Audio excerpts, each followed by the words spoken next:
All right, everybody, what's going on? And welcome to today's edition of SWAC Talk. This is the show we cover the SWAC inside and out. I'm your tour guide around the SWAC, C Wells, coming at you. And we gonna continue our SWAC season previews.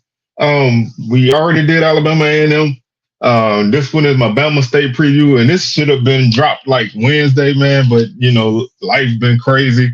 All kind of stops and starts. So I ended up putting it off till today, till Saturday, man. So we're gonna have this one drop today and tomorrow. Our Alcorn preview will drop. So y'all gonna get two previews this weekend. Bethune Cookman coming on Wednesday of next week, and then we'll go from there. You can, if you want to find out when your favorite team preview is dropping, you could hit my Twitter account, X, whatever you want to call it, Swag Talk 76. It's a pinned tweet on there that lists every day that each preview would drop, so you can catch that. We also got Swag Smoke coming on Thursdays. We had a great time this past Thursday. We're still working on putting together something for the College Football 25, like a review or something. So that'll still be coming at some point. Just really starting to dive into it now more than previously. So I didn't really get into it as much as I wanted to, but now I am. So we're gonna drop a review at some point. And we're gonna be running games and stuff too. So if you want to get down, we'll throw out our gamer tags and stuff. We pretty much on Xbox, but it is cross-play, so we can get down like that.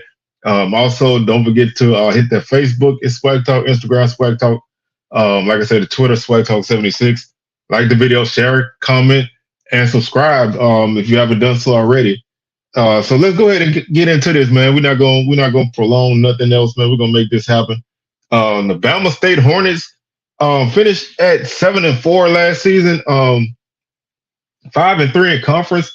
Had an opportunity to honestly finish with 8 wins or better. Dropped a late game to Prairie View. Had a close loss to Alcorn as well. Those were two games that probably cost them, an opportunity, at playing for a division title. But they came up just short. But that was an improvement over the past couple of years. So, they seem to kind of be on an upswing. And that's something that coming into this season, obviously there's a lot of attention on Bama State football right now. This team is the media darling right now. That's not to say that they shouldn't be there. But, right now, like I always say, every summer, there's a team that gets the bulk of the hype, and right now it's Bama State, and they deserve it. And we're going to talk about why I feel that way, and we'll talk about where I think they're going to finish as we make our way through this preview. But to take a look at where they're going, we have to look at where they came from last season. This team offensively was almost like two different offenses during the course of the season. Early portion of the season, offense really couldn't get a lot going. They made a quarterback change, and that kind of helped them progress a little bit more. Still wasn't great offensively, but their defense was spectacular. Defensively, they only allowed 14.5 points per game all season, which was first in the league. Offensively, they were at 20.6 points per game, which was 8th in the league.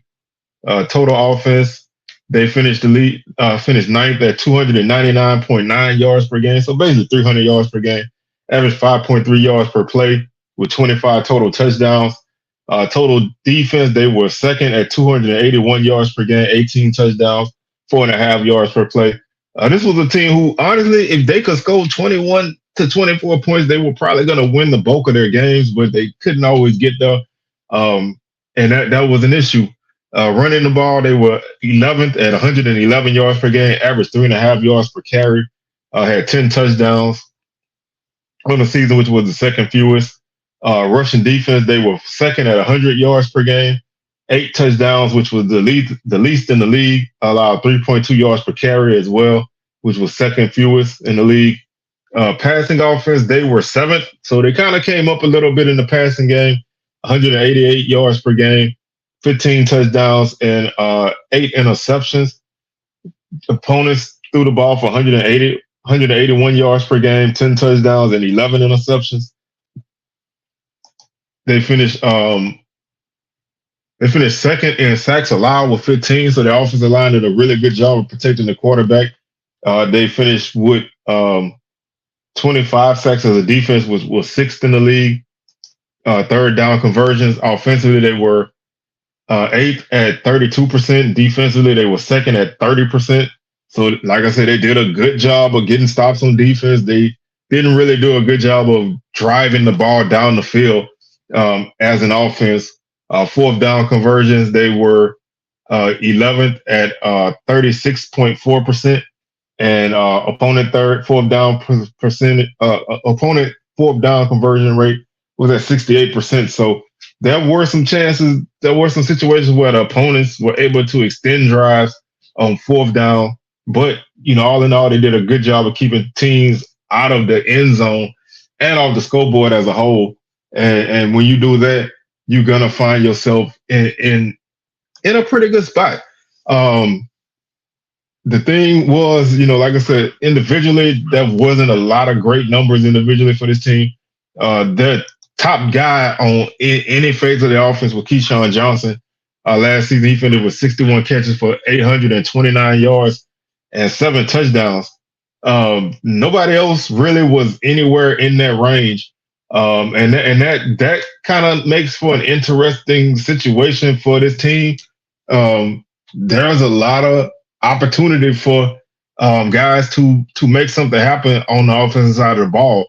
So you lose your two quarterbacks, and you bring in Andrew Body, who is a guy who in his first 2 years at TSU was a really, really, really solid quarterback, a dual threat guy.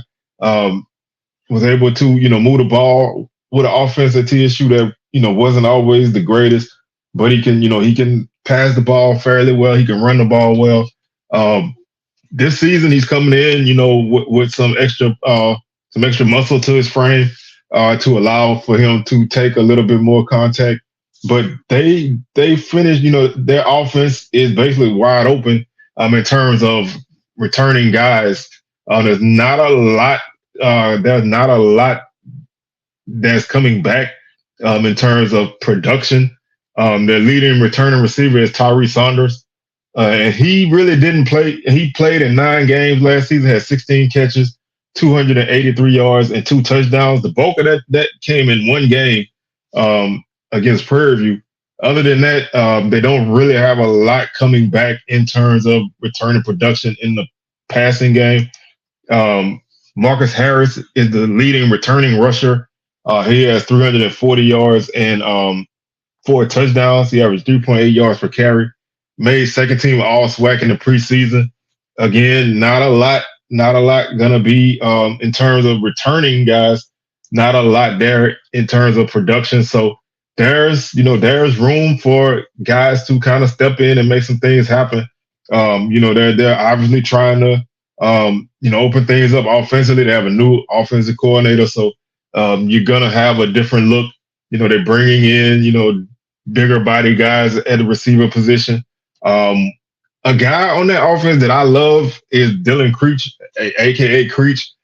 He's a fullback and he's an old school guy. He's gonna open up some holes for the offense. He's gonna catch some passes out the backfield and maybe even get a few extra carries in short yardage situations for them to kind of be another weapon for that offense. Defensively, you're losing a guy like Bubba Adams, who was a 100+ tackle guy, leader on that defense. But you still returning some solid guys on defense, and you're getting a guy coming in Rico Dozier, who actually led the league in tackles per game at 11.4 per game, and total tackles with 125 last season. Had 63 solo tackles, 62 assisted tackles on the season, and 2 sacks. So that's a guy that you're bringing in who is really gonna be a difference maker for this defense. You're also bringing back a guy like Traquan Thomas, who is a preseason All SWAC guy. He had 12 tackles for loss on the season, 7 sacks. DeMarcus Cunningham, also a preseason All SWAC guy, 82 tackles on the season. Amon Scarborough, 2 interceptions. James Burgess is coming back. That defense should be pretty good. Like I said before last season, I said that this defense was going to take a step back because they lost some key guys over their defense, and they got better. Honestly, their defense was almost better last year than it was the year before. This season, again, you're losing some key guys, but you're still bringing back a lot of talent, and that bodes well for this team. I'm not going to count this defense out again. I made the mistake last year counting them out. This year, I won't do that. They also they're gonna get after you. They're gonna be physical, and they're gonna set the tone for this defense and really lead the way for their offense. I think they have a solid group, and they're gonna be good. They also return a guy like Stephon Young-Roll, who was a big factor in this defense. Finished the season with 20 tackles, 4 tackles for loss, and 2 sacks on the season. He's another guy who can make some things happen. What my concern is with this team and is the kicking game. Last season they were erratic to say the least in terms of kicking. Last season they finished 9 of 14, 7 of 16 on field goals. Really, didn't really show a lot of range. The longest field goal on the season was 34 yards. They only attempted 3 field goals from 40 plus. That's when you can score from 40 plus on field goals, that gives your offense another dimension because it allows you the opportunity to be able to score from almost anywhere on the field. You're always in scoring range in those situations. You don't have to go for it. You don't have to go for it. You can be a threat once you cross the 30-yard line. You can be a threat to score. And sometimes, with a kicking game that was not quite there, that bodes as a problem for this team. And that was one of the, kind of one of the disappointing aspects for this unit. But they do return some playmakers in the return game in Robert McMinn, who is one of the best return guys in the conference. Last season, he averaged 29.2 yards per kickoff return, had an 89-yard touchdown. He also returned punts for an average of 13.1 yards per return. He had a punt return touchdown. They returned Harrison Tuck, who's their punter. He averaged 37.1 yards per punt. Like I said, the field goal kicking duties right now appear to be handled by Baylor Cannon. He was only 1 of 3 last season. With the longest field goal on the team at 34 yards. He was 7 of 8 all extra points, had 10 total points. That's where you're gonna have to find your difference makers in the kicking game. Obviously your offense should be better, but you still need that weapon in your back pocket in case things stall out on offense. You want to get those field goals because those are kind of like free points. You don't really want to leave points on the field. And this was a team that attempted 22 fourth down attempts. So they weren't really shy about going for it on fourth down. Whether that was by necessity or design, that remains to be seen. They had they tied for the they tied for the third most fourth down attempts. So when you go for it that much, you're almost doing a feast of famine, and they only converted 8. So you find yourself, leaving points on the field, and that's why I think the special teams unit is valuable. But having a guy like McMinn is going to flip the field for you, which is like a cheat code when you have a really good defense. The hidden yardage is going to really play in your favor.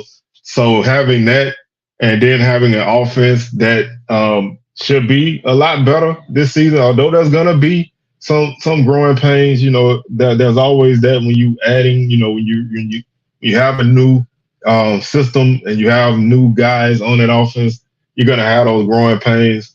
But the sky is the limit for this team right now. They are being looked at as the front runner in the conference. They lead the league in terms of first in terms of points for being in first place in the conference in media day. So they're gonna have those expectations, and this team has really worked hard to get where they are, and I think that they find themselves in a good spot. Can they can they seal a deal? That's gonna be the key. Can they really play from in front? I know the guys feel like they are the hunter and they're not the hunted, but when you have that target on your back, you are the hunted. You can feel like you hunting people, but everybody is chasing you because you are the team that people are viewing as the big dog. So they're gonna have to be able to play with that preseason pressure all year long. They're gonna have to be able to handle those narratives that are gonna come up from playing in certain games and winning and losing. Depth is gonna be a question. When you're turning over like that, you gotta make sure that you have solid people behind you. And like I always say, not just numbers, but quality numbers. That's going to be, that can be a difference in this season. So when we look at where I look at this team schedule wise, they have a big game right out the gate against North Carolina Central. That's obviously that's a very big game to open up the season on September 1st in Miami in the Orange Blossom Classic. Central is not the Central from last year. So I think this is a game that can be a good barometer for Bama State. I think Central's still going to be a contender in the MEAC. I think they're still going to be a solid team. But, losing a Davius Richard is definitely going to change your team. Losing a few other guys is definitely going to change this team. This is a game that's going to have a lot of narratives behind it after the end result. A Bama State win, they're going to be pushed to the forefront by pretty much everybody. They're going to be viewed as, the top team in the SWAC. They're going to be viewed as probably the top team in HBCU football at that point. And they're going to be looked at as the team that can run through the SWAC. If they drop this game, then, the expectations are going to drop. The negative narratives are going to flow. And they're going to be doubted for a while until they get themselves back right. So, this is a big game, and I think they have a good chance of winning this game. And I'm gonna go with them in this game because number one, I in these kind of matchups, I'm rolling SWAC for sure. But I do think they have a good chance of winning this game. Miles is a game that they dropped last season and they almost dropped the previous years. They cannot have Miles is gonna come out to play. It's a rivalry for them.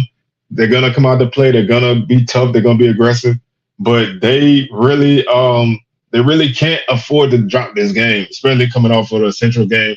Regardless of what the outcome of the Central game is, this is a game that you have to win, and I do think they'll do that. Samford is a game that I've been trying to read up on them a little bit. Haven't really went fully in depth with them, but they're losing their starting quarterback. They do return some skilled guys. They return some all-American linebackers and things. They're going to be tough at home. And, I think this is a good challenge for Bama State. Right now, this is almost a toss-up game. And, it's tough to go with it's tough to go against Bama State. But I always feel like in these kind of games, something screwy can happen. And I think that this is going to be one of those kind of games where something odd happens and Bama State doesn't come out of there. But I think they have a good chance, but a lot of that also still hinges on that Central game. That game is going to really set the forefront for the rest of the season. But I think that they'll have a toss-up with Samford. Then they come into the game against Bethune-Cookman on September 28th after a bye week. So they get 3 games in a row, then a bye week, and they go to Bethune-Cookman on the 28th. I think they win that game. Like I say, Bethune-Cookman is one of those teams right now that everybody's predicting to be, be a little bit as a dark horse, but it's hard to say right now what his team really is and who they really are. So I'm not really gonna pick them. I'm gonna go with Bama State. And that sets up a huge game on October 5th at home against FAMU. Where the Rattlers are, and it is definitely gonna be a key factor in this situation. They're going to be coming off of a tough start to their season. If they're playing well, then they're going to make this tough for Bama State. If they're struggling, it's still going to be a tough game. But I'm going with the Rattlers in this one just because I still think that I have them as my number one team. So I think that until somebody knocks them off, they're the number one team. And they still have a lot of talent. Of course, new coach. So that's a new variable. But they still have a lot of talent on this team, and you can't count them out. Now, playing in Montgomery is going to be an advantage for Bama State, but I think the Rattlers will find a way to win that game. And that takes them into two games that they should win back-to-back. Valley, another home game. That game is on October 12th. So I think they beat Valley, then they get their bye week, and then they play Alabama A&M in the Mag City Classic. Again, anything can happen in that game. You don't count the Bulldogs out of that. But I think that this is one of those games that I think Bama State finds a way to win. It's not going to be pretty, but it's one of those games I think they're going to win some kind of way. And that sets up a big game against Alcorn on November 2nd. Last season, this game was a 23-20 game. Alcorn won, I think, in overtime. This could be a preview of the SWAC championship game. Alcorn is my number one in the West. So, I think that they can be in a good spot at this point. And this is going to be a tough game for both teams. I like Alcorn right now. I do think Bama State could win it. This is another one of those toss-up games. But I think the Braves can win this game. And that takes them to November 9th against Grambling. In the hole. Grambling's tough at home. We all know that. But we don't know a lot about what Grambling is right now. I think right now, on paper, Bama State's better team. I think they win that game. And then that takes them to hosting Jackson State on November 16th. Big game again. They beat Jackson State last season. Tigers are going to be hungry. I think Bama State can get the win in this game. Again, this is another toss-up, but I do think they can get Jackson State, and then that takes you to Prairie View on the 23rd of November. This is a huge game for Bama State, regardless of anything. Prairie View has beaten them like 9 times in a row, and so you really want to end that streak. I think it's like 9. I might be off on a game or two, but Prairie View has a long winning streak in this game that a lot of people don't realize. That's like an underrated streak. They're on a 9-game losing streak to Prairie View right now. They haven't beaten the Panthers since October 12th, 2013, which was a 48-42 victory in Montgomery. So they really, Prairie View could be the West champ. And if you want to get to the SWAC championship, you have to go through them. If you want to win the SWAC championship, you might have to play them again. So you really don't want to drop this game late in the season. This is your last SWAC game. Like I said, you're on a tremendous losing streak to this team. You need to win this game, and I do think they'll do it. Again, I think this is a toss-up, but I like Bama State primarily because of the defense. And then there's the Turkey Day Classic against Tuskegee. That game is the final regular season game for the Hornets, and I think Tuskegee gonna battle a little bit, but I think Bama State wins that game. The game's on Thanksgiving, November 28th. So I think the Hornets win that game. and that puts them at a record for me at 9-3, 6-2 in conference. That's a division championship. Um, I do think that they can win the division right now. Like I said, I have FAMU as my number one team, but I do think that they can win it. I think JSU can win the division. I think it's a 3-team race for the division, but I like Bama State right now at 9-3, 6-2. Um, they have a lot of toss-up games. You have Central, that's a toss-up game. You have Samford, that's a toss-up game. You have FAMU, that's a toss-up game. You have Alcorn, that's a toss-up game. You have JSU, that's a toss-up game. You have Prairie View, that's a toss-up game.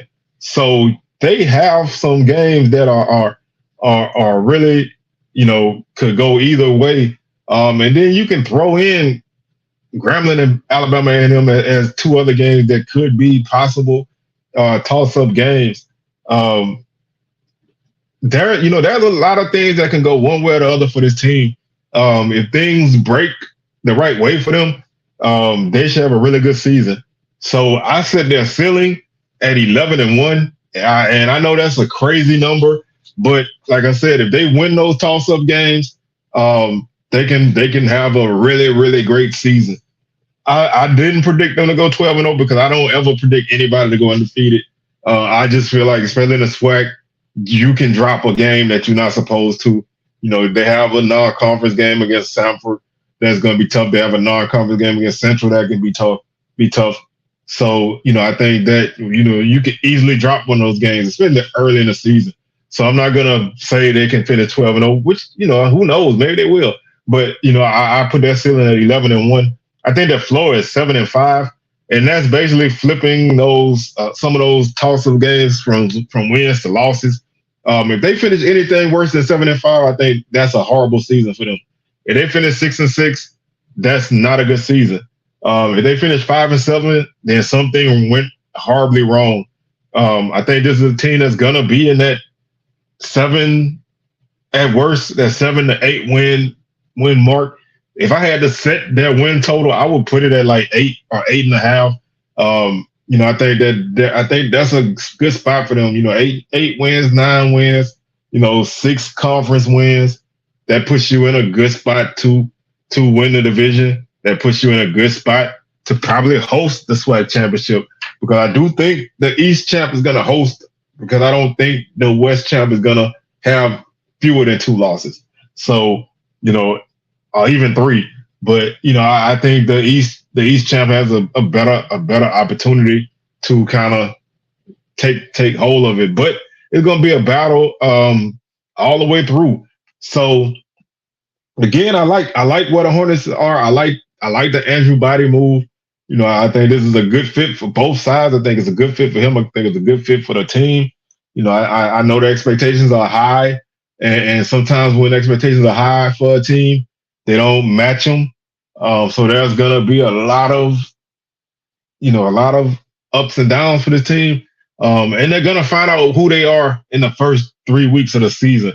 So we'll really have a good idea who this team is by the time they get to the FAMU game. We'll know what this team is. And sometimes that's the best way for a team, especially as a fan. You don't really want to wait. You don't really want to have to wait till late in the season to figure out who your team is, because all their tough games are backloaded on the schedule. The schedule really shapes up pretty well. You get, like I said, you get Central, then you get Miles, then you get Samford, then you get Bethune, you get FAMU, then you get Valley, you get Alcorn after you play Alabama A&M, which is an emotional game. Grambling's a tough game. JSU is a tough game, and then Prairie View is a tough game to close out conference play. So your last 4 conference games are definitely going to be tough. And if you throw that A&M game in, your last 5 conference games are all make or break, do or die games. So you really gonna be in the pressure cooker from the end of October to basically the end of November. And you'll find out really 100% where this team is by the time they hit mid-October, and the challenges don't stop. So this is not an easy schedule in terms of the way the games shape up. Those two, they do have I'll say 4 games that they should be the favorite in. without a doubt. And the rest of those games are toss-ups. So, to varying degree. But I do think that this is a team that's going to finish in the top portion of the conference.